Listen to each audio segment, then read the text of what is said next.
நாங்கள் இப்போது நின்று கொண்டிருக்கின்ற இடம் பருத்தித்துறை வீதியினுடைய ஆரம்பம்.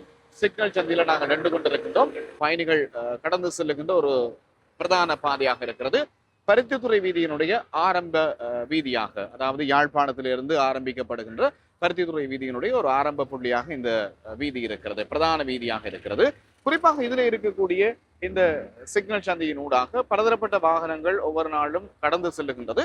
இந்த வாகனங்கள் கடந்து செல்லும் போது மிகப்பெரிய ஒரு அச்ச நிலைமையை தாண்டி பயணிகள் கடந்து செல்லுகின்றார்கள், தங்களுடைய பயணங்களை மேற்கொள்கின்றார்கள் என்ற ஒரு குற்றச்சாட்டு பரவலாக சிறிது காலமாக பேசப்பட்டு கொண்டிருக்கிறது. ஆனாலும் இந்த குற்றச்சாட்டு தொடர்பாக ஆழமான பல உண்மைகள் வெளிவராமல் அப்படியே நகர்ந்து கொண்டிருக்கிறது.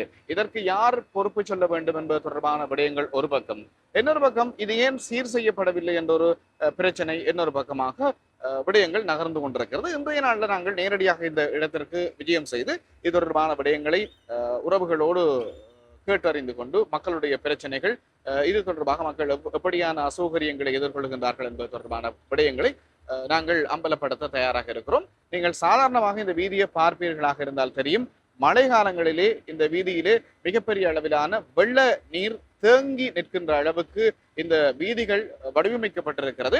புதிதாக அமைக்கப்பட்ட வீதி என்று சொன்னாலும் இந்த வெள்ள நீரினுடைய தன்மை வடிந்து ஓட இடமில்லாத ஒரு பகுதியாக இந்த பருத்தித்துறை சிக்னல் சந்தையினுடைய ஆரம்ப சிக்னல் இடம் என்பது இருந்து கொண்டிருக்கிறது. காலம் காலமாக வெள்ள நீர் வருகின்றது. அந்த வெள்ள நீர் வாய்க்காலை சென்றடைவதிலே பிரச்சனை ஒன்று இருக்கிறது. தொடர்ச்சியாக மக்கள் இது தொடர்பான அசௌகரியங்களை எதிர்கொண்டு வருகின்றார்கள். அது ஒரு பக்கம். இன்னொரு பக்கம், சிறிது காலத்திற்கு முன்பதாக, அதாவது இந்த மழைக்கு பிறகு இங்கே தோண்டப்பட்டிருக்கக்கூடிய பள்ளங்கள் சரியான முறையிலே மீள நிரவாமல் இந்த மண் பிரதான வீதியிலே கடக்கின்ற மாதிரி, பிரதான வீதியை சென்றடைகின்ற மாதிரி மணல் திட்டுக்களாக இங்கே கரையோரமாக போடப்பட்டிருக்கிறது. எனவே இந்த மணல் திட்டுக்களை போடும்போது இந்த பாதசாரிகள் அல்லது வாகனங்களிலே பயணிக்கக்கூடியவர்கள், அருகிலே பயணிக்கக்கூடியவர்கள் பல பிரச்சனைகளை எதிர்கொண்டு வருகின்றார்கள். தொடர்ச்சியாக இது நடந்து கொண்டிருக்கிறது. இதற்கு சம்பந்தப்பட்ட அதிகாரிகள் என்ன பதில் சொல்ல போகிறார்கள்?